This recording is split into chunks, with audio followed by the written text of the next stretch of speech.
सुप्रभात विद्यार्थियों। आज हम आप लोगों के बीच हिंदी व्याकरण लेकर उपस्थित हूँ।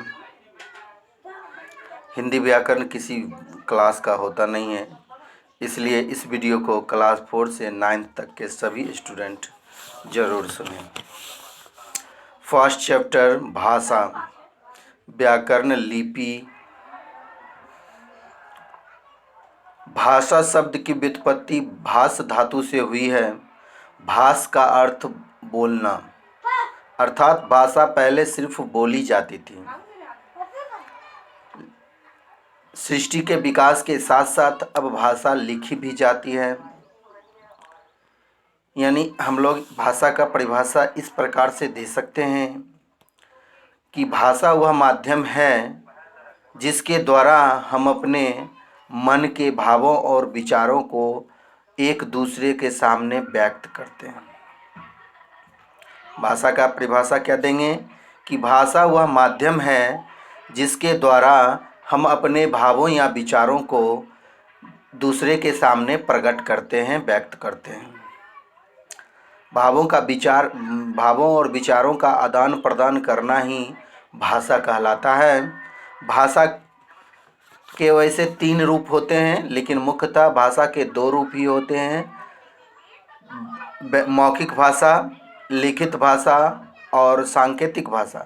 सांकेतिक भाषा को व्याकरण की दृष्टिकोण में नहीं रखा गया है, इसलिए भाषा के मुख्य 2 ही रूप होते हैं, मौखिक भाषा और लिखित भाषा। तो मौखिक भाषा, जब हम अपने भावों या विचारों को बोलकर व्यक्त करते हैं तो वह मौखिक भाषा कहलाता है। जैसे नेताजी भाषण दे रहे हैं, नेताजी अपने मन के भावों को बोल करके दूसरे के सामने व्यक्त कर रहे हैं, इसलिए यहाँ मौखिक भाषा है। दूसरा लिखित भाषा, जब हम अपने भावों या विचारों को लिखकर व्यक्त करते हैं और दूसरा जो है उसको पढ़ कर के समझता है तो वह भाषा लिखित भाषा कहलाता है। जैसे सीता एक पत्र लिखती है तो सीता अपने मन के भाव को या विचार को लिखकर व्यक्त कर रही है, इसलिए यह लिखित भाषा हुआ। सांकेतिक भाषा भी सुन लीजिए कि सांकेतिक भाषा की जब हम अपने भावों या विचारों को केवल संकेत में, हाव भाव में व्यक्त करते हैं, प्रदर्शित करते हैं तो उसे सांकेतिक भाषा कहते हैं। जैसे किसी को इशारे से बुलाना। अतः भाषा के मुख्यतः 2 रूप हैं, मौखिक, लिखित। मौखिक में बोलना और सुनना आता है, लिखित में लिखना और पढ़ना आता है। तो भाषा के बाद उपभाषा भी होती है। तो उपभाषा किसी भाषा के सीमित क्षेत्र में बोली जाती है। उपभाषा में लघु कथा, कहानी, कविता आदि साहित्यिक रचना की जाती है। अब है राष्ट्रभाषा। तो भारत में विभिन्न प्रदेशों में विभिन्न प्रकार की भाषाएं प्रचलित हैं। जैसे हम लोगों की राष्ट्रभाषा, हमारे भारत की राष्ट्रभाषा हिंदी है, जो 14 सितंबर 1949 ईस्वी को राष्ट्रभाषा के रूप में घोषित किया गया था।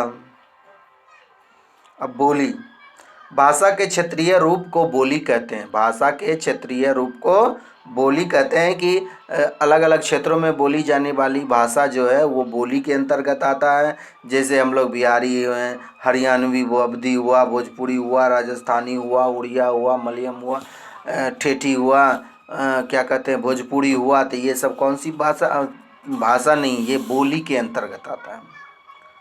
हिंदी और उसकी बोलियाँ, तो पश्चिमी हिंदी में बुंदेली, कनौजी आता है। पूर्वी हिंदी में अवधी, बघेली, छत्तीसगढ़ी। बिहारी हिंदी में मगही, मैथिली और भोजपुरी। पहाड़ी हिंदी में कुल्लई, गढ़वाली, कुमाऊनी। राजस्थानी हिंदी में जयपुरी, निमारी, मालवी, मारवाड़ी, भीली। अब लिपि पर हम लोग चलते हैं। तो मौखिक ध्वनियों को लिखित रूप प्रदान करने के लिए कुछ ध्वनि चिन्ह का बनाए जाते हैं, वही ध्वनि चिन्ह लिपि कहलाते हैं। मतलब इसको इस प्रकार समझें कि भाषा को लिखने की ढंग की विधि को लिपि कहते हैं। हमारे भारत में अनेक भाषाएं हैं, जैसे संस्कृत, हिंदी, अंग्रेजी, अरबी, उर्दू। सभी भाषा की अपनी अपनी लिपि है। संस्कृत की लिपि देवनागरी, हिंदी की लिपि भी देवनागरी, और अंग्रेजी की लिपि जो है अब रोमन बता रहा है, लेकिन अब इंग्लिश का लिपि इंग्लिश ही है। उर्दू का लिपि फारसी, पंजाबी का लिपि गुरुमुखी।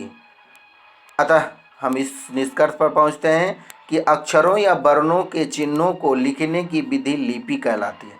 अक्षरों या वर्णों के चिन्हों को लिखने की विधि क्या कहलाती है? लिपि कहलाती है। तो किसी भी भाषा के ज्ञान के संचित कोश को साहित्य कहते हैं। अगर साहित्य का परिभाषा लिखना है तो लिखेंगे, किसी भी भाषा के ज्ञान के संचित कोश को साहित्य कहा जाता है। साहित्य की विधाएं, तो साहित्य के मुख्य दो विधाएं हैं, गद्य साहित्य और पद साहित्य। मतलब साहित्य में दो चीज़ आते हैं, गद्य और पद। गद्य मीन्स कहानी का भाग और पद मीन्स कविता का भाग। गद्य साहित्य में कहानी और पद में कविता, दोहा, चौपाई, ये सब पद में आता है। उसके बाद है व्याकरण। भाषा नियमों से बंधी होती है। तो व्याकरण का परिभाषा हम इस प्रकार से दे सकते हैं कि व्याकरण वह शास्त्र है जिसके माध्यम से हम बोलना, पढ़ना, लिखना और समझना सीखते हैं। व्याकरण वह शास्त्र है जिसकी सहायता से हम बोलना, पढ़ना, लिखना और समझना सीखते हैं। माने भाषा के नियमों के शास्त्र को ही व्याकरण कहा जाता है। व्याकरण के इसमें 4 अंग बताए गए हैं, वर्ण, शब्द, पद, वाक्य। लेकिन वैसे व्याकरण के 5 भेद होते हैं, अंग होते हैं, वर्ण विचार, शब्द विचार, वाक्य विचार, चिन्ह विचार और छंद विचार। तो इस तरह से अभी हम लोगों ने भाषा, व्याकरण और लिपि पढ़ा। भाषा 3 रूप बताए गए थे, लेकिन भाषा में जो है 2 ही रूप होते हैं भाषा के, मुख्य रूप से मौखिक और लिखित। मातृभाषा भी होता है उसके अंतर्गत, कि मातृभाषा तो जो बच्चा जब अपने परिवार से जो भाषाएं सीखता है, अपने घर से, अपने माँ बाप से जो भाषा सीखता है, वही भाषा मातृभाषा कहलाता है। राष्ट्रभाषा तो हमने बता ही दिया है। अब है अंतर्राष्ट्रीय भाषा। तो जब कोई भाषा विश्व के अनेक राष्ट्रों द्वारा बोली जाती है, उसे अंतर्राष्ट्रीय भाषा कहते हैं। इंग्लिश अभी प्रायः बहुत सारे राष्ट्र के द्वारा बोला जाता है, तो इंग्लिश को हम अंतर्राष्ट्रीय भाषा में रख सकते हैं। तो इस तरह से धन्यवाद विद्यार्थियों, आप लोग इस वीडियो को अच्छे से सुने। इससे पहले आप सभी को अपने अपने क्लास के का PDF हम भेज चुके हैं। उस PDF में क्वेश्चन आंसर भी है, प्रश्नोत्तर भी है।